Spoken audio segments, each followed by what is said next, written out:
Здароўкі, вы слухаеце падкаст цэнтра новых ідэй пра тое, як жывуць беларускія рэгіёны і што ім або нам з імі рабіць. Чым жыве не сталіца, якія ў іх праблемы і ў чым яны, наадварот, крутыя. Пра ўсё гэта мы заўжды размаўляем з экспертамі і нашымі рэгіянальнымі лідарамі. Падкаст для вас вядзе Яўген Меркіс. Паехалі! Сярод беларусаў можна сустрэць хрысціянаў і мусульманаў, крышнаітаў ці наогул атэістаў. Але шмат хто заўважае, што мы захоўваем і багата чаго з нашага паганскага мінулага, а ў асобных рэгіёнах дагэтуль у нядзелю могуць схадзіць на богаслужэнне ў царкву, а потым да нейкага ушанаванага мясцовага камяня, каб папрасіць аб чымсьці. У чарговым выпуску нашага падкаста пагамонім пра Вялеса, Сварога ды іншых багоў нашых продкаў, абмяркуем язычніцкія рэлікты ў беларускіх рэгіёнах і нават тое, як бонстакі папулярызавалі нашу багатую міфалагічную спадчыну. Дапамагае нам сёння ў гэтым Зміцер Скварчэўскі, кандыдат гістарычных навук і міфолаг, аўтар кнігі «Па слядах багоў. Нарысы беларускай міфалогіі». Прапаную спачатку вызначыцца з тэрміналогіяй. Паганства – гэта наогул рэлігія ці што?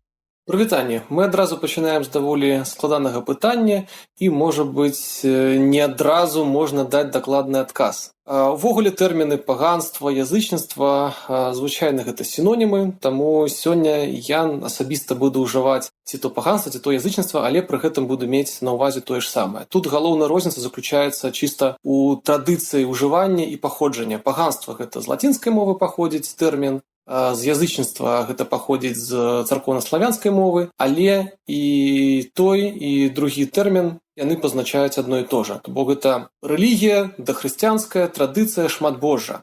І ўжо, як я ўжо сказаў, я асабіста разглядаю гэта менавіта як рэлігію. А з тваёй кропкі гледжання, наколькі паганае нашае сённяшняе грамадства? Ці, як бы гэта лепей сказаць, ці шмат у нас сёння ў 2021 годзе нейкіх язычніцкіх момантаў ці практык? Што засталося ў светапоглядзе з тых старых часоў? Пытанне таксама можна па-рознаму гэта разглядаць, бо тут заўсёды таксама паўстае праблема тэрміналогіі. Што разумеецца па тым ці іншым тэрмінам, як разумець тую ці іншую з'яву. Я проста ў пэўнай ступені магу пачаць крыху здалёк, калі яшчэ ўзгадаць 19 стагоддзе працы этнографаў, якія фіксавалі розныя старыя звычаі сярод беларусаў, і пры гэтым шэраг аўтараў прамым тэкстам пісалі пра тое, што гэта паганства, што гэта паганскія звычаі. Гэта ўсё працяг язычніцтва, вось такім прамым тэкстам. Ва ўспрыманні даследчыкаў 19 стагоддзя гэта было менавіта так.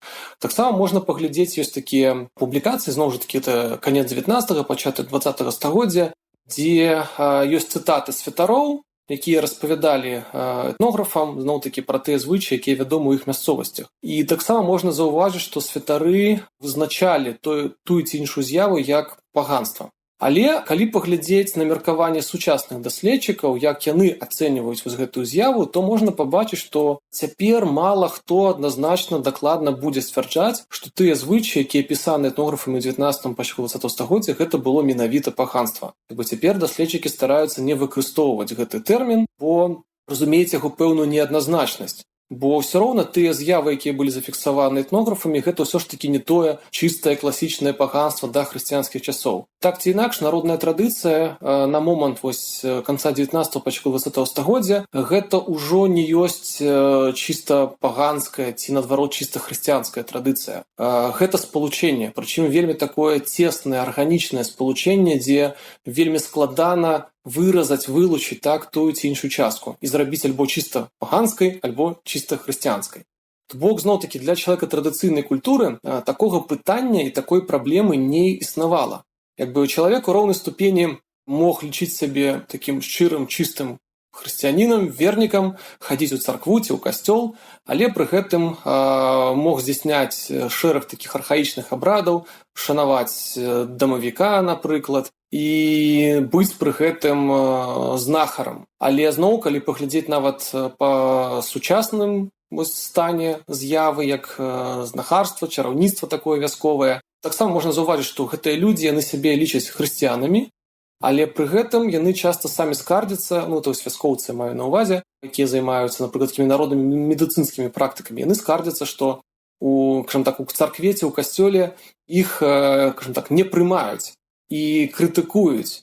І таксама іх называюць паганцамі, язычнікамі за гэта. Але зноў-такі пры гэтым яны самі сябе так не лічаць. І адпаведна, калі мы зараз вяртаемся да пачатковага пытання, як успрымаць сучасны светапогляд традыцыйны, які яшчэ дзе-нідзе захоўваецца в беларускіх вёсках, таксама сярод гараджан. Тут вельмі так трэба быць акуратным, асцярожным. І гэта з аднаго боку. З другого боку, можна адшукаць доказы, аргументы для таго ці іншага меркавання. Што з кшталту можна сказаць, што з аднаго боку народ, скажем так, хрысціянскі, з іншага боку можна і знайсці такія пацверджанні, што існуе і нямала такіх вось старых архаічных звычаяў. Ці называць гэта паганствам, ці не, тут ужо, напэўна, хай людзі для сябе самі вызначаюць, але каб так, можа быць, абагуліць і нешта такі больш-менш пэўны адказ даць наконт сучаснага стану, то, безумоўна, трэба значыць, што беларускае грамадства, яно хрысціянізаванае. Можна спрачацца пра ступені гэтай хрысціянізацыі, пра ўплывы, пра шчырасць вернікаў, але тым не менш, калі паглядзець на статыстычна на колькасць людзей, якія сябе суадносяць з той ці іншай рэлігіі ці канфесіі, мы пабачым, што большасць все ж такі будзе сябе самастойна вызначаць як хрысціяне. Таму, у гэтым плане Беларусь, канешне, мы можам называць, і беларускі народ можам называць хрысціянскім народам. Бо самі сябе людзі так у масе вызначаюць. Аднак, калі пачынаць далей разбірацца з тымі практыкамі рэальнымі, якія дагэтуль існуюць, зноў-такі, як у гарадскім асяроддзі, так і ў вясковым, бо горад вельмі часта забываюць, а дарма і ў горадзе штосьці можна пабачыць, захоўваецца. Тым не менш, трэба значыць, што так ці інакш захоўваюцца пэўныя звычаі, якія сваімі каранямі ідуць у дахрысціянскія часы. Тут гаворка ідзе як пра шэраг святаў і абрадаў, так, пра іх выкананне, пра пэўныя ўяўленні. Зноў-такі ж практыкі народна-медыцынскія дагэтуль даволі шырока пашыраныя і ў горадзе, і ў вёсках, і зноў-такі гэтыя практыкі грунтуюцца на міфалагічным мысленні у сваёй аснове, хаця па сваёй форме могуць і быць хрысціянізаванымі. То бок, зноў ж, гэта такое вельмі складанае пытанне, можна па-рознаму падыходзіць і па-рознаму на гэта глядзець. Таму я б казаў так, што у цэлым народ хрысціянізаваны, культура хрысціянізаваная, але тым не менш, калі мы разглядаем традыцыйную культуру, то вось міфалагічная спадчына дахрысціянская з'яўляецца вельмі важнай часткай, фактычна такі пэўны падмурак, на якім ужо назбіраліся розныя напластаванні. Мне здаецца, гэта вельмі важная тэма. Шмат хто адзначае дваяверства як нашу адметную рысу, некаторыя і самі сябе называюць адначасова і праваслаўнымі, і атэістамі. Кажуць, што гэта нам уласціва гістарычна, бо працэс хрысціянізацыі на нашых землях праходзіў няпроста і расцягнуўся на стагоддзі. Што ты можаш на гэты конт сказаць? Як у нас наогул праходзілі гэтыя працэсы за часамі той же самай старажытнай Русі? У нас таксама скідалі стоды старых багоў у рэкі? Тут працэс сапраўды быў вельмі працяглы і складана адназначна сказаць, калі ён канкрэтна дакладна пачынаецца і калі пры гэтым ён завяршаецца, як не дзіўна. Толькі такімі умоўнымі, прыблізнымі датамі мы можам карыстацца. Звычайна прынята лічыць, што тыя працэсы хрысціянізацыі, яны распачынаюцца ў канцы X стагоддзя. Зноў-такі это было звязана з агульнымі гістарычнымі палітычнымі працэсамі, калі Полацк быў заваяваны кіеўскім князем Уладзімірам, губляе сваю незалежнасць на некаторы час і трапляе ў сферу ўплыву Кіева. І, адпаведна, калі распачынаецца хрысціянізацыя Кіева, то гэтыя ж самыя працэсы закранулі і полацкую зямлю.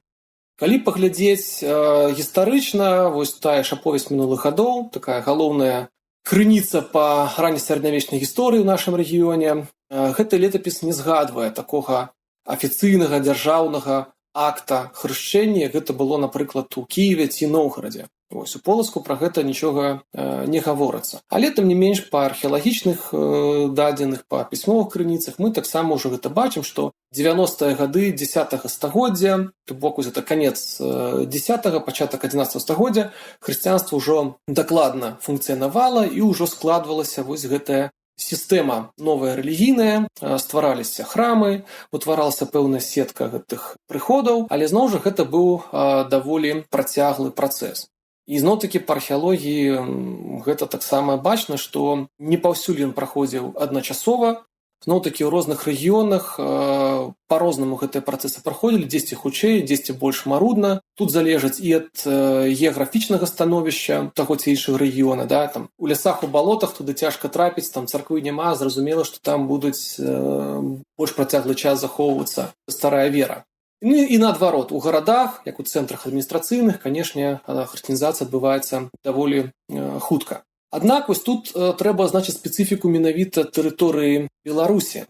Тэрыторыя Беларусі, беларускія землі сучасныя, гэта даўняя балта-славянская кантактная зона. І для яе характэрна спалучэнне, сумеснае пражыванне славянскіх і балцкіх народаў. Ну, зразумела. І на той момант, калі ў полацкай зямлі адбываюцца працэсы хрысціянізацыі, літоўскія плямёны, так і заходнебалцкія народы, тыя ж там прусы, яцвягі, якія часткова таксама пражывалі на беларускіх землях сучасных, яны захоўвалі сваю хрысціянскую традыцыю, сваю веру дзядоўскую. І, канешне ж, гэта не магло не ўплываць на тыя працэсы, якія таксама адбываліся, напрыклад, у крывіцкім асяроддзі, якое ўжо хрысціянізавалася. Бо гэта сумеснае пражыванне, узаемадзеянне, кантакт, таксама так ці інакш спрыяла кансервацыі і захаванню менавіта язычніцкіх звычаяў. Больш за тое, калі зноў-такі беларускія землі развіваюцца ўжо паглядзець часы Вялікага княства Літоўскага, то тут, канешне ж, трэба ўзгадаць, што Вялікае княства Літоўскае гэта фактычна апошняя афіцыйная паганская дзяржава ў Еўропе, дзе вялікія князі, яны былі язычнікамі пэўны час да моманту хросту Ягайлы, да канца 14 стагоддзя. І зноў-такі вось гэты дзяржаўны статус, ён дазваляў захавацца паганству. Хаця, канешне, на той момант гаворка ідзе перадусім пра балцкае паганства. Літва, язычнікі, якія пражывалі ў тым ліку на тэрыторыі сучаснай Беларусі. Асабліва, калі на сучасную карту глядзець, гэта будуць паўночна-заходнія абшары, і прычым гэтыя абшары даходзілі, в прынцыпе, не так далёка да Мінска. Таму гэтыя анклавы балцкага насельніцтва, яны захоўваліся яшчэ ў канцы 14 стагоддзя, мае на ўвазе балцкага паганскага насельніцтва. Але зноў-такі, калі паглядзець на пісьмовыя крыніцы, мы можам пабачыць, што яшчэ ў 16, 17 і нават 18 стагоддзі каталіцкія манахі, прадстаўнікі ордэна езуітаў і іншых ордэнаў, яны фіксавалі прысутнасць насельніцтва, якое яны называюць Стара Літва. Прычым гэтыя амаль што ўсе вядомыя згадкі пра Старую Літву, яны лакалізуюцца на тэрыторыі сучаснай Беларусі, гэта Брэсцкая, Гродзенская і Мінскія вобласці. І вось што цікава, што зноў-такі самі прадстаўнікі касцёла, яны прамым тэкстам гавораць пра тое, што Стара Літва гэта паганцы. Яны там няма касцёлаў, яны не ведаюць малітву, не ўмеюць хрысціцца, у іх свае звычаі, то бок яны фіксавалі, што дзе-нідзе пэўныя асяродкі паганцаў, яны захаваліся нават да 18 стагоддзя. Прычым гэта не проста 18, а прамежак ад 30-х да 60-х гадоў 18 стагоддзя. Таму гэта нават у часы ВКЛ мы пабачым Рэчы Паспалітай, што гэтыя працэсы да канца яшчэ не скончыліся. То бок дзе-нідзе такія анклавы захоўваліся. Чаму так адбывалася? Па-першае, вось гэты фактар, я ўжо азначаў, геаграфічны фактар. Калі мясцовасць такая цяжка трапіць за лясоў, за балот, канешне, там будзе больш працяглы час захоўвацца старая вера. Акрамя гэтага, таксама вось фактар яшчэ не трэба забываць, што зноў, калі мы ўзгадаем нашу гісторыю, перыяд 16-17 стагоддзя, гэта перыяд нестабільнасці. Гэта перыяд фактычна такіх бесперапынных ваенна-палітычных канфліктаў, як знешніх, так і ўнутраных. І на гэтыя канфлікты яшчэ накладаецца вельмі вострая рэлігійна-канфесійная барацьба. Пачынаюцца працэсы рэфармацыі, распаўсюджваецца пратэстантызм, гэта змаганне католікі, пратэстанты, потым каталіцтва-праваслаўе, уніяцтва. Фактычна вось складваецца сітуацыя, калі вельмі хутка, адносна гістарычнага працэса, канешне, вельмі хутка змяняецца, адна канфесія змяняе іншую. Сёння шляхціч быў адной веры, заўтра іншай, быў пратэстантам, кальвіністам, стаў католікам. Адпаведна, гэта ўсё закранала і насельніцтва, якое пражывала на гэтых тэрыторыях, уладаннях падобнай шляхты. То бок гэта змянялася вера. Потым зноў-такі гэтыя ваенныя канфлікты ўвесь час туды-сюды розныя войскі хадзілі, і гэта ўсё спрыяла таму, што насельніцтва фактычна трапляла ў сітуацыі такой зноў-такі нестабільнасці. І па сутнасці, калі вера змяняецца, калі змяняюцца пэўныя такія ваенна-палітычныя падзеі, то чалавек пачынае натуральным чынам шукаць апірышча менавіта ў дзядоўскай традыцыі, якая нязменная, стабільная, асвечаная стагоддзямі, тысячагоддзямі. І, натуральна, зноў-такі вось археолагі фіксуюць не толькі на тэрыторыі Беларусі, але таксама ў Літве, ў Латвіі. Такая тыповая з'ява, што ў часы гэтых канфліктаў ёсць такі тэрмін сустракаецца ў літаратуры як паганскі рэнесанс. што бачна, што ідзе такі ўсплеск. Фіксуюцца сляды ўшанавання прыродных месцаў, камянёў, дрэваў, крыніц. Гэта археалогія фіксуе, гэта фіксуюць пісьмовыя крыніцы. То бок бачна, што людзі пачынаюць звяртацца да таго, што ім добра вядомае, што ім знаёмае, і пакуль, скажем так, не было усталявана некай такой уже трывалай грамадска-палітычнай структуры, рэлігійнай структуры, магчымы былі вось гэтыя розныя змены. І гэта ўсё, канешне, спрыяла таму, што вось такія паганскія традыцыі, як і самі язычнікі, яны захаваліся нават вось да 18 стагоддзя.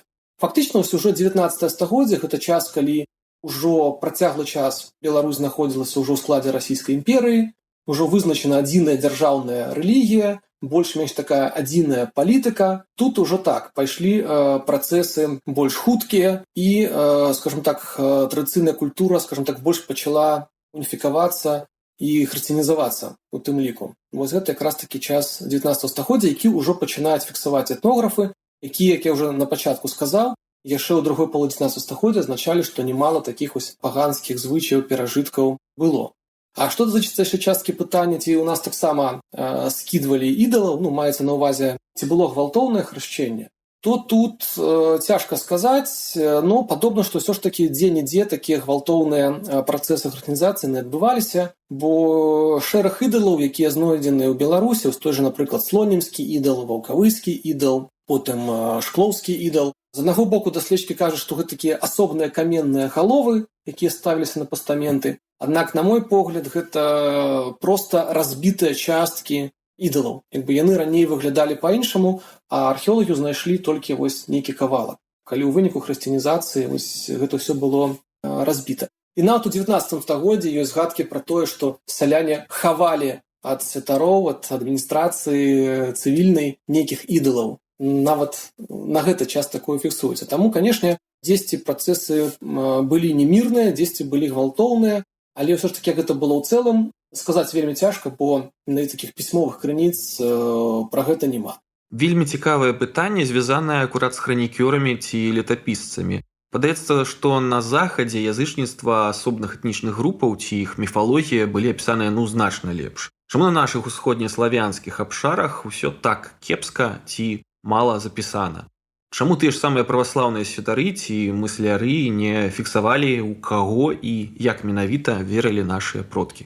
На самой справе існуе такая праблема, што у пісьмовых крыніцах з нашага рэгіёна не так шмат можна сустрэць, асабліва калі гаворка ідзе пра раннія часы. Ужо, канешне, там з 16-17 стагоддзя крыху больш інфармацыі можна такой этнаграфічнай, міфалагічнай сустрэць, а ў ранейшыя часы вельмі мала. У той час, як у заходняй Еўропе, сапраўды крыніц падобных значна больш.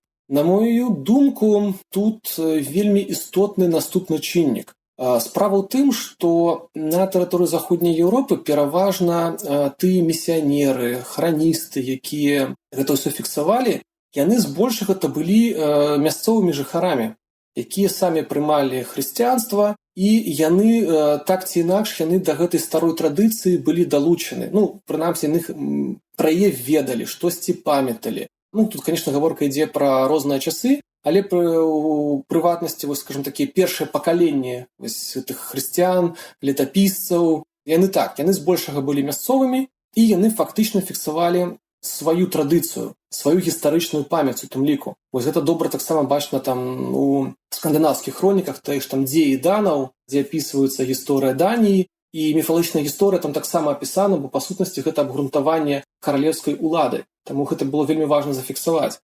А на нашых абшарах усё ж такі была крыху іншая сітуацыя, бо тыя місіянеры, тыя святары, якія прыходзяць, вядома, яны ж былі не мясцовага паходжання. Візантыйскага паходжання, кіеўскае, паўднёвае, і, адпаведна, яны не арыентаваліся ў тым, што тут, у прынцыпе, было. Яны не арыентаваліся, ім гэта было нецікава, яны, ў прынцыпе, не хацелі ў гэта паглыбляцца. Бо заходнееўрапейскі там храніст, ён, можа, таксама не асабліва хацеў прапаганства пісаць, але, так ці інакш, гэта было яму патрэбна для той ці іншай мэты. А тут прыбывае новы чалавек, які ніяк не звязаны з мясцовай культурай, з мясцовай традыцыяй. Ён фактычна стварае новую традыцыю, новую гісторыю, абгрунтоўвае менавіта уладу хрысціянскага кіеўскага ўладара на гэтых абшарах, і няма сэнсу запісваць нейкія адметнасці мясцовых плямёнаў у плане традыцыі, гісторыі, культуры.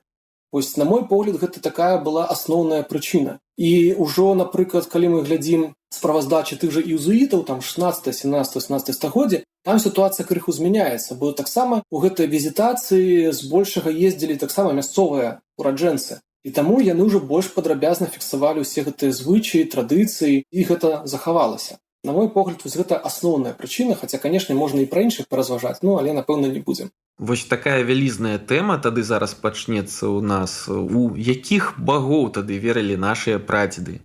Якія памылкі сёння існуюць наогул ва ўспрыняцці сённяшніх людзей адносна пантэона ўсходніх славянаў у ранейшыя часы? Пра пантэон продкаў беларусаў можна разважаць доўга, бо тэма такая складаная, але пры гэтым вельмі цікава. Я паспрабую зноў-такі такія асноўныя тэзісы акрэсліць. Асноўныя праблемы і магчымыя шляхі вырашэння гэтых праблемных пытанняў. Справа ў тым, што, канешне, нейкага такога асобнага беларускага пантэона яго не існавала.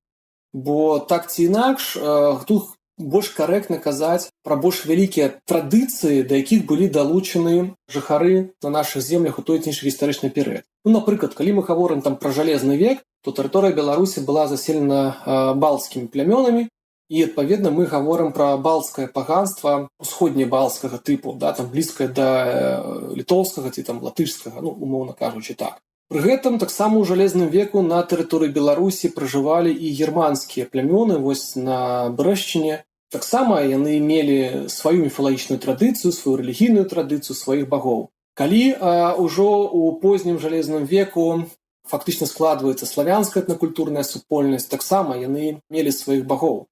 Скажем так, з улікам таго, што Беларусь фактычна ёсць, як я ўжо сказаў, балта-славянская кантактная зона, за гэта скрыжаванне розных культур і традыцый, нават на ўзроўні жалезнага века мы прасочваем 3 традыцыі: тут балцкую, германскую і славянскую. Таму, канешне, вельмі складана вывесці нейкі такі адзіны агульны пантэон. Таму трэба мець на ўвазе, што язычніцтва гэта не нейкая такая адзіная маналітная рэлігія, якая была. Гэта традыцыі розных канкрэтных этнакультурных супольнасцяў, якія пражывалі ў той ці іншы перыяд. Таму тут гаворка ідзе пра тое, што трэба, калі мы займаемся там рэканструкцыямі, то трэба вызначаць менавіта вось кола багоў той ці іншай супольнасці. Гэта першы такі аспект. Адпаведна, тут якая ёсць такая тыповая памылка, калі пачынаюць на беларускія рэаліі аўтаматычна пераносяць усе тыя звесткі, якія сустракаюцца ў пісьмовых крыніцах. Самы яркі прыклад гэта калі кіеўскі пантэон Уладзіміра пераносяць на Беларусь і кажуць, вось калі ў Кіеве ў гэтых багоў верылі, значыць у гэта верылі і ў Полацку. На той толькі падставе, што нібыта вось тэрыторыя Украіны гэта ўсходнія славяне, тэрыторыя Беларусі гэта ўсходнія славяне, значыць багі ў іх аднолькавыя. Але пры гэтым, калі паглядзець на даследаванні, то даследчыкі азначаюць іранскія ўплывы на кіеўскі пантэон. А тут пытанне, ці былі такія ўплывы ў Беларусі? Па крыніцах гэтага не прасочваецца. Таму вось тут трэба вельмі асцярожна дзейнічаць. Але пры гэтым ёсць яшчэ адзін цікавы аспект, пра які не трэба забывацца, што тыя ж славянскія багі, балцкія, германскія, яны, па сутнасці, там маюць агульны выток у агульнай праіндаеўрапейскай рэлігіі і міфалогіі. Вось гэта індаеўрапейскія плямёны, з якіх мы ўсе выраслі, яны рассяляюцца на землях сучаснай Беларусі ў бронзавым веку. І, па сутнасці, на момант рассялення, так ці інакш, гэтая традыцыя рэлігійная, яна была больш-менш блізкай, адзінай фактычна. І мы можам якраз-такі у пэўнай ступені рэканструяваць тых багоў індаеўрапейскага пантэона, якія так ці інакш прасочваюцца ў беларускай міфалогіі. Бо такія рэканструкцыі вельмі добра зроблены ўжо на заходнееўрапейскім матэрыяле, на супастаўленні з інда-іранскай традыцыяй, з заходнееўрапейскай. І вось, па сутнасці, ў сваёй кнізе я таксама паспрабаваў гэты падыход паказаць, што можна ўзяць такіх асноўныя вобразы, асноўныя міфалагічныя сюжэты індаеўрапейскай агульнай міфалогіі і паглядзець, ці прасочваюцца яны ў нас. І сапраўды, асноўныя багі, вядомыя ўсім індаеўрапейскім народам, яны таксама вельмі добра прасочваюцца на беларускім матэрыяле, у беларускім фальклоры. Таму вось гэты ўзровень таксама мы можам больш-менш надзейна абгрунтаваць, рэканструяваць. Прычым цікава, што вось гэтыя рэканструкцыі будуць больш дакладнымі, чым разважанні пра тое, у якіх багоў верылі дрыгавічы ці радзімічы. Вось таксама такі цікавы парадокс, што больш старажытны пласт мы можам аднавіць у большай ступені дакладнасці. А як выглядалі малітоўныя практыкі язычнікаў на нашых землях? Я разумею, што можа не было асобных свяцілішчаў для кожнага бога ў кожным населеным пункце, але як это выглядала ў штодзённасці? Умоўна кажучы, жыхар нейкай вёскі далёкай ад Кіева ці Полацка, вось калі ён збіраўся на вайну, то ён што, рабіў прынашэнне сварогу, а калі ішоў араць поле ды сеяць жыта, то вялесу? Ці вядома нешта пра гэта, і ці можам мы сёння ў тых жа самых замовах ці старых песнях адшукаць нейкія сляды таго, як менавіта маліліся і звярталіся да старых багоў? Пытанне пра тое, як менавіта выглядалі гэтыя практыкі, вельмі цікавае, зноў-такі вельмі складанае.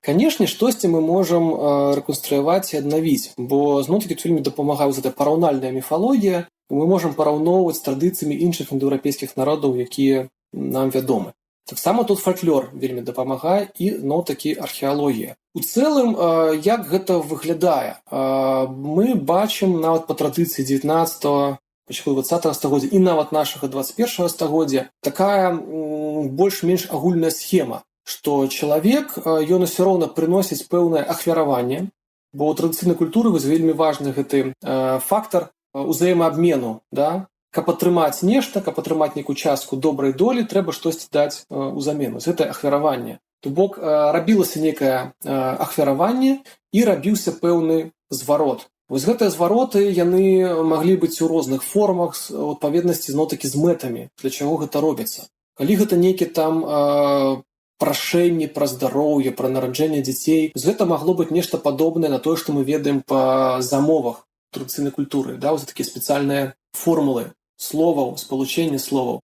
Таксама гэта былі формы пэўных песні. Но ж у цэлым, калі паглядзець на індаеўрапейскую культуру міфалагічную, яна вусная. Бо гэта спевы, замовы, гімны, усхваленні вось у такім фармаце, з нейкімі прынашэннямі. Але, канешне, у нас існавалі і спецыяльныя месцы, дзе гэта рабілася. Па археалогіі мы ведаем, некалькі маем такіх даследаваннях свяцілішчаў знойдзеных. Таксама вядомыя прыродныя святыні, там святыя камяні, святыя крыніцы, дрэвы, пагоркі. Каля іх таксама падобныя дзеянні адбываліся. Падобныя дзеянні маглі таксама адбывацца і дома, бо па сутнасці традыцыйная хата гэта таксама сімвалічнае ўзнаўленне сусвета. Да? Там ёсць свой цэнтр сакральны, і там таксама гэтыя ж абрады маглі здзейсняцца. Таму вось так у агульным выглядзе прыкладна так. А калі казаць вось пра спецыялізаваныя месцы ўшанавання, тыя ж самыя свяцілішчы, дзе ў нас іх яшчэ можна сустрэць, куды можа з'ездзіць, і хто за імі наогул даглядаў? Ці былі ў нас нейкія, умоўна кажучы, язычніцкія святары? І як яны наогул выглядалі? Бо ў нас іх часта уяўляюць як тых жа самых друідаў з серыі коміксаў пра Астрыкса і Абелікса. Гэткіх старых сівых дзядоў, захавальнікаў унікальных ведаў у белых адзеннях, а на паясы ў іх заўжды з сабой чароўныя зёлкі. Добрае пытанне. Пачнем, напэўна, спачатку з месцаў, да? Як выглядалі гэтыя свяцілішчы. Ёсць некалькі добра даследаваных археолагамі месцаў, напрыклад, гэта верхаўлянскае свяцілішча ў Бераставіцкім раёне. Яно добра даследавана, а як яно выглядала? Гэта такі штучны пагорак насыпаны, акружаны ровам, высокім валам, унутры яшчэ адзін роў і цэнтральная круглая пляцоўка. Прычым, як высветлілі археолагі, вось гэтыя рвы, якія знаходзіліся унутры, вакол гэтай сакральнай пляцоўкі, яны былі выкладзены брукаванкай, і там гарэлі агні. То бок фактычна такое вогненнае кальцо. І на гэтае свяцілішча фактычна вяла такая адзіная сцежка, уваход. Побач з гэтым свяцілішчам была яшчэ, і цяпер таксама можна гэта заўважыць, такі вялікі пагорак з роўнай паверхняй.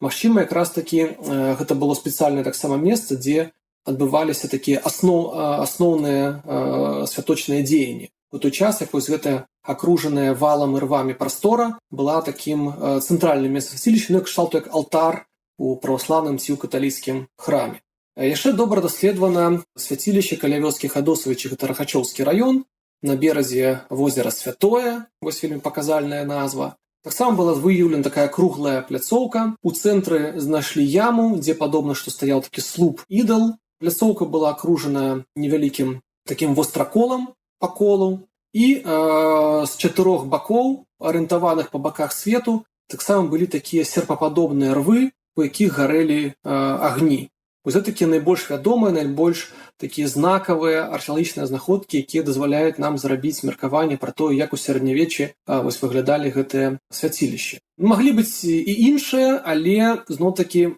так добра даследаваных іншых помнікаў пакуль што не мае. А вось наконт таго, як выглядалі гэтыя святары, цяжка сказаць, бо малюнкаў няма, фотаздымкаў таксама няма, і археалогія зноў-такі гэта нам, на жаль, пакуль што не паказвае. Таму цяжка сказаць. Ну, як яны выглядалі? Пытанне, ці былі яны сівымі, бо зноў жа тут агульная працягласць жыцця, гэта яшчэ таксама дадатковае пытанне. Вось, я думаю, гэта былі розныя людзі, але тое, што існавала спецыяльнае саслоўе, святарскае, гэта дакладна. Бо зноў-такі у тыя часы у кожнага індаеўрапейскага народа была такая асобна вылучаная катэгорыя людзей, якія прафесійна займаліся служэннем багам. Сачылі за свяцілішчам, сачылі за агнём, за ахвяраваннем, за календаром.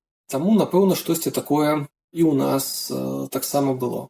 У працяг гэтай тэмы, як вядома, у нас падкаст пра рэгіёны, але ёсць пытанне і пра сталіцу. Я сустракаў звесткі, што нібыта існавала нейкае мінскае свяцілішча, у якім ажна да 19 стагоддзя прыносілі нейкія прынашэнні, і што быў нейкі вызначаны чалавек, ці нават дынастыя, якая аб ім клапацілася.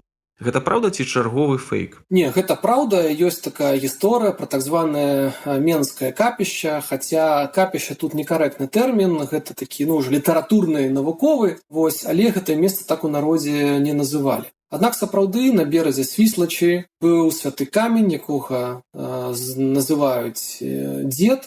Цяпер гэты камень знаходзіцца ў Мінску, у музеі валуноў. Паводле ўспаміну зафіксаваных рос вялізны дуб. Гэтая прастора была з трох бакоў агароджана такім плотам, і з чацвёртага боку была Свіслач рака. Таксама вядома згадкі, што за гэтым месцам даглядалі такія знахары, дынастыя пэўная, Севасцей стары, як яго называлі, і яго сын таксама Севасцей. В прынцыпе, тут такога нічога неверагоднага няма, бо падобныя святыя месцы прыродныя, яны вядомы і ў іншых гарадах. Тоже можна узгадаць, напрыклад, Віцебск, Юрова гара, там Юрова крыніца. Таму Полацку можна ўзгадаць, калі недалёка ад Сафійскага сабора, на замкавай гары таксама святая крыніца. І іншыя такія прыклады вядомы. Таму тут нічога дзіўнага няма. Іншы момант, проста, што цяпер шырока распаўсюджана такое меркаванне, што гэта было менавіта такое паганскае капішча, як у сярэднявеччы. На самой справе так не было, бо нават тыя этнаграфічныя запісы, якія ёсць, якія пакінуў прафесар Кацар, там захаваўся фрагмент тэкста замовы, якую нібыта прамаўляў гэты Севасцей стары. І відавочна, гэтая замова мае хрысціянізаваную форму, таму, канешне, ні пра якое, скажем так, старажытна-архаічнае паганства, якое да канца 19-го, пачатку 20 стагоддзя захавалася ў Мінску, тут гаворка не ідзе. Але тое, што такое святое месца архаічнае было, гэта факт. Калі адысці ад тэмы нейкіх паганскіх багоў і звярнуцца да тэмы міфалагічных жывёлаў, духаў ды істотаў, гэта ж таксама атрымліваецца частка гэткіх старажытных уяўленняў. Калі казаць пра беларускі бестыярый, у чым яго адрозненні? Таму што ў нас у апошнія гады ўзнікла шмат ініцыятыў на гэтай глебе, робяцца спробы адлюстраваць іх, выпускаюцца нават тэматычныя календары. Ці ўсё окей з яго папулярызацыяй, або ёсць нейкія памылкі? Тэма беларускага бестыярыя, так званай ніжэйшай міфалогіі, яна сапраўды даволі папулярная. Тут можна ўзгадаць 2018 год, калі Еўраопт выпусціў бонсцікаў на тэму беларускай міфалогіі, што само па сабе так вельмі паказальна. Але сапраўды пытанняў хапае. З аднаго боку, тэма ніжэйшай міфалогіі, маецца на ўвазе гэта павяданні пра духаў прыроднай прасторы, там лесавік, вадзянік, русалка і гэтак далей, і сядзібнай прасторы, там дамавік, хлеўнік і таксама гэтак далей. Тэма з аднаго боку яна простая, зразумелая, што гэта тое, што ёсць, і калі там яшчэ пра пытанне пра багоў, яно складанае, нам трэба тут рэканструкцыямі займацца, нейкія там крыніцы гістарычныя разбіраць пісьмовыя, то з духамі все прасцей.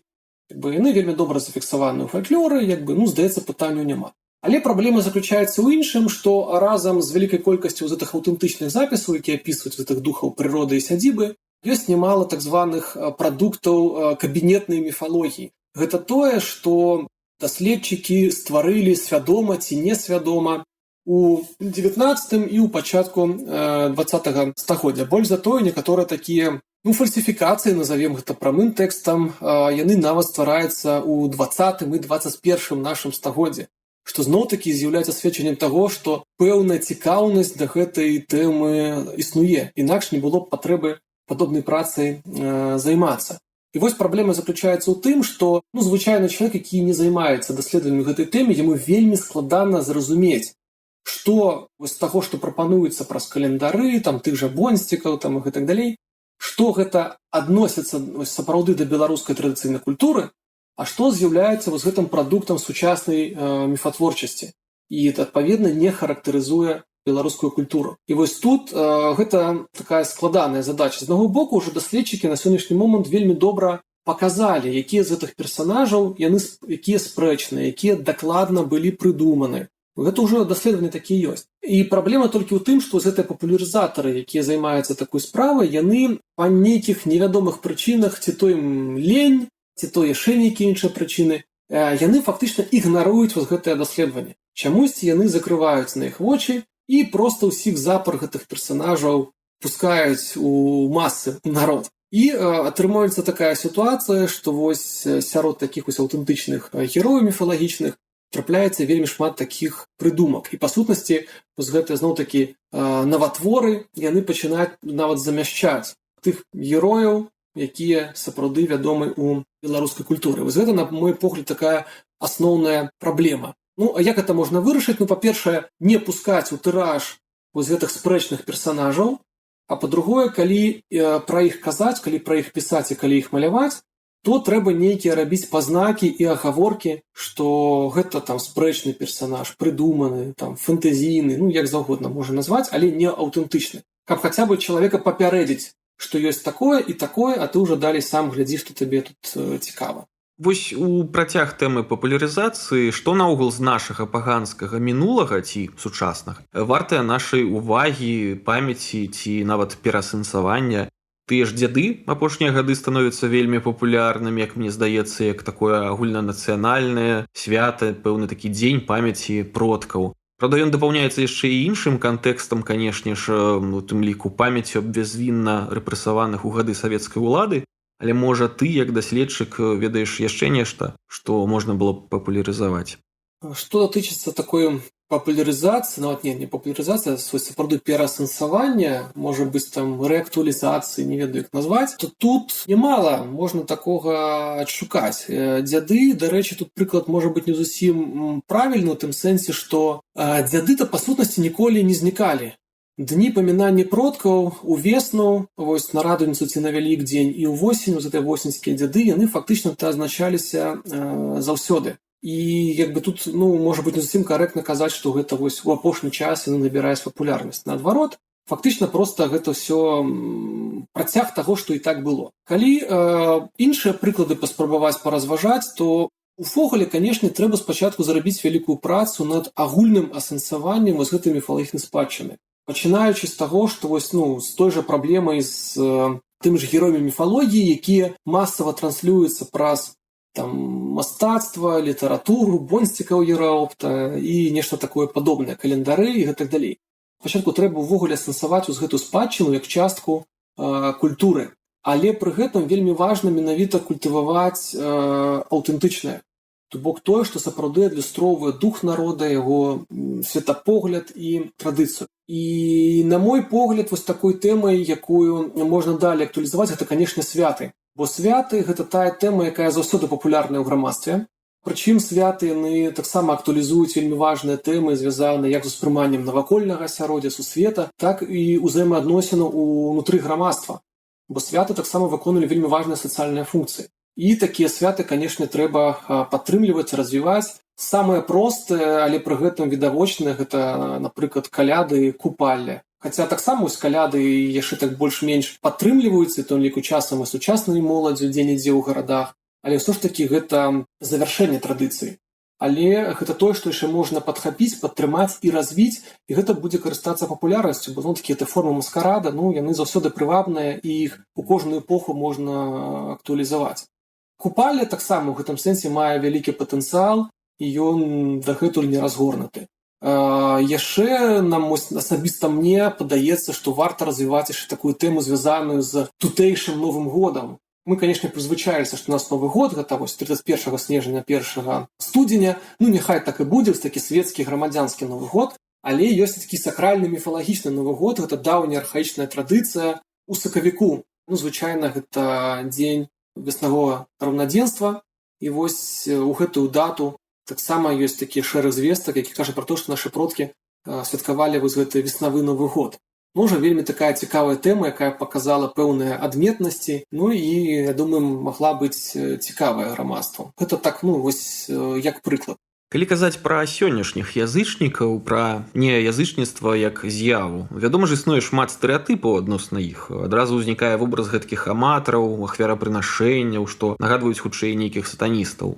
Але ёсць тыя асобы ці групоўкі, што спрабуюць па кнігах таго ж даследніка Барыса Рыбакова аднаўляць, напрыклад, усходнеславянскае язычніцтва і потым па-свойму ў гэта ўсё верыць. Ёсць і іншыя аб'яднанні, тыя ж самыя раднаверы. Яны спрабуюць нават будаваць свае ўласныя абшчыны і вёскі, у тым ліку і ў Беларусі. Як да гэтага ставіцца? Гэта і ёсць тыя самыя сённяшнія трушныя язычнікі, ці гэта проста нейкія гарадскія хіпі, якія панавыдумлялі сабе ўсялякага? Зноў жа, складанае пытанне ў тым плане, тут праблема ў тым, як яны самі сябе ўсведамляюць і як іх успрымае грамадства, як іх, напрыклад, успрымаюць даследчыкі, якія вывучаюць гэтую з'яву. Бо зноў жа, гэта важна, як сам сабе чалавек адчувае, называе.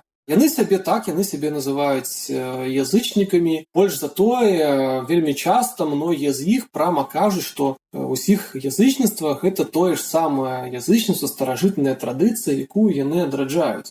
Але вось і тут пачынаюцца праблемы, што відавочна, што гэта не тое ж самае язычніцтва, не тая ж самая традыцыя, якая была. Да, мы маем справу са з'явай сучаснай. Гэта можна назваць язычніцтвам, можна, але сучасным. І вось калі людзі гэта ўсведамляюць, то гэта адна справа.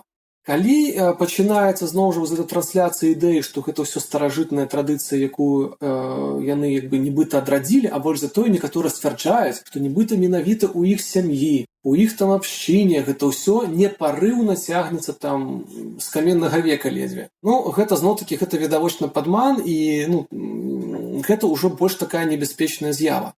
Другі момант, ён заключаецца ў тым, што большасць такіх папулярных, скажем так, сучасных язычніцкіх накірункаў я б назваў бы нават не язычніцкімі, а квазі-язычніцкімі. Справа ў тым, што нават калі параўнаць нават з тым, што пісаў той жа Рыбакоў, ці іншыя даследчыкі, бо ўжо Рыбакоў, скажем так, далёка не самы актуальны аўтар у гэтай тэме, мы можам заўважыць, што тое язычніцтва, якое вось гэтыя сучасныя суполкі развіваюць, яно ў прынцыпе не адпавядае ні гістарычным звесткам, ні этнаграфічным фальклорным дадзеным. То бок, зноў жа такі, гэта не мае нічога супольнага з народнай традыцыяй, тым больш з беларускай народнай традыцыяй. І гэта не дзіўна, бо большасць такіх квазі-язычніцкіх, псеўдаязычніцкіх груповак, яны фактычна карыстаюцца, скажем так, стылістыкай, эстэтыкай, тэрміналогіяй, але па сутнасці гэта цалкам новае створанае вучэнне. І ў большасці выпадкаў зноў-такі вось гэтыя ідэі, яны прыходзяць з-за мяжы, а менавіта з Расіі.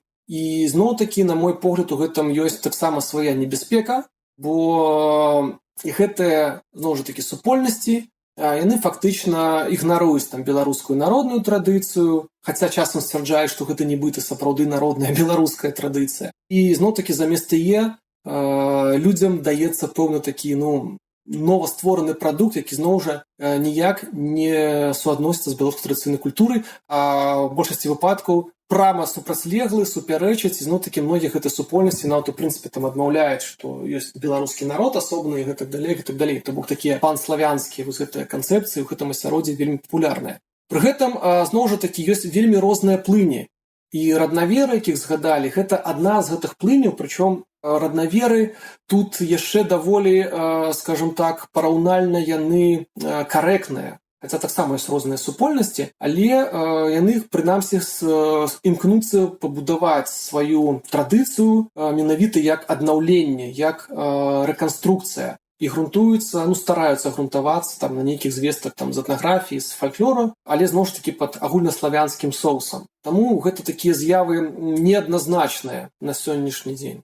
Вось ты ўжо прыгадаў сувязь тых жа самых ідэяў панславянства з прыхільнікамі неаязычніцтва. Гэта вельмі цікавая для мяне тэма, чаму умоўныя неаязычнікі вельмі палітызуюцца. Некаторыя там пачынаюць мерацца вышынёй ідалаў. У нас тут у Беларусі вось такія, а у вас там у Расіі вось гэткія. А з іншага боку прыгадваецца таксама і апалагет сённяшняга палітычнага рэжыма ў Беларусі, філосаф і палітолаг, прынамсі так лічыцца, Алексей Дзермант, які таксама раней актыўна захапляўся язычніцтвам, у тым ліку і балтыйствам, балцкім гэтым кампанентам. А потым адбыўся яго нейкі разварот, і цяпер ён захапляецца ўжо нашым саюзам з Расіяй і супрацьстаяннем усім іншым краінам. Але мне падаецца, што гэта, канешне, асобная вялікая тэма для абмеркавання. А да цябе, Зміцер, тады вось яшчэ якое пытанне. Калі сёння нехта зацікавіцца гэтай тэмай і захоча кудысьці паехаць, нешта наведаць ды паглядзець, напрыклад, на якія абрады ў нас можна звярнуць увагу, которые захавалі ў сабе яшчэ нейкія відавочныя язычніцкія кампаненты, у якія мясцовасці можна з'ездзіць, што такога можа здзівіць людзей. Як адвечны папулярызатар Гомеля і Гомельшчыны мне адразу прыгадваецца той жа абрад пахавання стралы ў Веткаўскім раёне, які дагэтуль захаваўся і ўтрымлівае шмат старых кампанентаў у сабе. А што яшчэ? На сённяшні дзень ёсць пэўныя рэгіёны, ёсць пэўныя традыцыі, святы, абрады, якія яшчэ можна паглядзець. Зараз я пра гэта больш падрабязней раскажу. Адно, што, можа быць, спачатку хацеў такія ўводзіны невялікія зрабіць і такі азначыць момант. Калі мы кажам пра вось такія паганскія язычніцкія святы, на мой погляд, самае такое язычніцкае, што мы маем на сённяшні дзень, прычым у самым аўтэнтычным выглядзе, гэта менавіта дні ўшанавання продкаў. Увесну вось гэта тое, што гуртуецца вакол Вялікадня, вось гэта памінальныя дні вакол Радуніцы, і увосень гэта восеньскія дзяды. Вось гэта самае-самае такі архаічнае і прычым, кажу, вельмі блізка у тым выглядзе, якім яны былі раней. Бо ў нас ёсць ужо звесткі з 16 стагоддзя, якія дазваляюць меркаваць пра тое, як выглядаў вось гэты абрад, і мы бачым, фактычна ўсё тое ж самае, вельмі ўсё блізка. Это першы момант. А другі момант таксама, конечно, трэба мець на ўвазе, што усе гэтыя народныя традыцыі збольшага на сённяшні момант яны адноўленыя, бо ў савецкі час іх забаранялі, яны многія такія звычаі, абрады, яны захоўваліся ў пасіўнай памяці, бо людзі пра гэта ведалі. Былі яшчэ людзі, якія самі, скажем так, удзельнічалі ў гэтых святах і абрадах, але самі па сабе гэта святы абрады ў савецкі час яны не здзяйсняліся. Пераважна большасці. І ўжо толькі потым, у 90-е гады, у некаторых мясцовасцях да гэтых святаў і абрадаў змаглі вярнуцца і аднавіць. Аднак трэба мець на ўвазе вось гэты важны аспект, што ўсё ж такі гэта не ў тым выглядзе. І функцыянал ужо крыху змяняецца. Успрыманне самімі удзельнікамі гэтых абрадаў таксама будзе іншым, чым тое, што было. То бок можна пабачыць яшчэ форму, але наўрад ці ўжо можна сутыкнуцца ўжо з такой вось першапачатковай сутнасцю гэтых святаў і абрадаў. Калі паглядзець па розных рэгіёнах, то часта таксама можна пачуць такі стэрэатып, што вось Палессе гэта самы такі архаічны паганскі рэгіён. На мой погляд, гэта зноў можа быць не зусім карэктна. Я б сказаў, што проста Палессю пашанцавала, што свой час гэты рэгіён быў вельмі добра даследаваны і пачынаючы з 19 стагоддзя, і ў міжваенны перыяд, і потым у савецкі час этнографы яго таксама вельмі добра так аб'ездзілі, вельмі шмат чаго запісалі, і таму такі стэрэатып пра архаіку існуе. Але пры гэтым, на мой погляд, тое ж падзвінне, яно ў плане сваёй архаічнасці, яно ніяк не саступае. Больш за тое, калі паглядзець вось нават на каляндарна-абрадавы фальклор, то менавіта вось падзвінская традыцыя захавала нашмат больш такіх вось архаічных тэкстаў, песен, сюжэтаў у параўнанні з тым жа Палессем. Той жа, напрыклад, купальскі комплекс абрадавы, ён вельмі выразны вось на поўначы, у падзвінні, а на Палесе яшчэ нават вось Казімір Машынскі, Чэслаў Пяткевіч у міжваенны час яны фактычна казалі пра тое, што купаля, па сутнасці ўжо знікае, а дзе-нідзе пісалі, што ўжо цалкам знікла. Вось, таму тут Палесе не абавязкова ехаць туды, каб штосьці такое архаічнае пабачыць. Падзвінне таксама вельмі цікавае ў гэтым плане. А калі ўжо давайце вяртацца канкрэтна да тэмы святаў абрадаў, што можна параіць? Ёсць такі добры сайт, называецца «Жывая спадчына Беларусі». Гэта рэестр нематэрыяльнай культурнай спадчыны беларускай. Ёсць дзяржаўны спіс гісторыка-культурных каштоўнасцяў вось такіх нерухомых, кшталту там замкі, касцёлы і гэтак далей. А ёсць падобны ахоўны дзяржаўны спіс, які ўлічвае менавіта нематэрыяльную спадчыну. І, адпаведна, вы на гэты сайт можаце зайсці і паглядзець, што ёсць у гэтым рэестры ў тым ці іншым рэгіёне. Сапраўды, тут з гэтых такіх святаў, абрадаў, якія ёсць у рэестры і не толькі ў ім, тут можна параіць так. Вось гэта, калі браць піншчыну, то для яе характэрны вось гэты траецкі звычай вадзіць куста. Ён таксама дзе-нідзе цяпер у вёсках адроджаны, гэта звычай. Таксама, калі вяртацца на Гомельшчыну, Хойніцкі раён, вёска Вялікі Бор, абрад провадаў русалкі. Зноў жа, вось гэты абрад русалля, ён быў адноўлены, напрыклад, у Мінскай вобласці, у Любанскім раёне, вось таксама туды можна паехаць, паглядзець. У Мінскай вобласці можам прыгадаць знакаміты абрад калядныя цары у вёскі Семежава Капыльскага раёна. Вось гэты абрад уключаны ў спіс ЮНЕСКА, сусветнай нематэрыяльнай культурнай спадчыны. І такі ж абрад са спісу ЮНЕСКА ёсць у Гомельскай вобласці, Жыткавіцкі раён, вёска Пагост, абрад Юрускі Карагод. Ёсць і шэраг іншых, там можна прыгадаць, напрыклад, цікавыя калядныя звычаі ў вёсцы Рог Салігорскага раёна. Ці там, напрыклад, Мінская вобласць, таксама Бярэзінскі раён, вёска Навіна і шэраг іншых вёсак, дзе ёсць такі абрад цягнуць каляду на дуба, які завяршае калядны цыкл. Звычайна 21 студзеня штогод ён адзначаецца. Таму фактычна ў кожнай вобласці штосьці такое можна адшукаць у плане святочна-абрадавым, каб з'ездзіць паглядзець. Але і без гэтага ў кожнай вобласці ёсць нямала святых камянёў, крыніц, якія дагэтуль ушаноўваюцца, і таксама да іх можна з'ездзіць. Вялізны дзякуй табе, Зміцер, за адказы на ўсе пытанні мае па гэтай тэме. Мне застаецца толькі нагадаць нашым слухачам, не забывайцеся на рэгіёны родныя, каб зусім не ўмёрлі. Канешне ж, падпісвайцеся на наш падкаст, ды і нашы акаунты ў сацыяльных сетках, пакідайце каментары. Дзякуй вялікі за цікавую гутарку, за цікавыя пытанні. І таксама з свайго боку хацела б сказаць чытачам, што не варта забывацца пра звычаі нашых продкаў, і на завяршэнне мне хацелася працытаваць такую тыповую фальклорную формулу. Як рабілі нашы дзяды, так будзем рабіць і мы. Не мы пачыналі, не на нас скончыцца. Таму будзем працягваць нашу беларускую традыцыю. Дзякуй.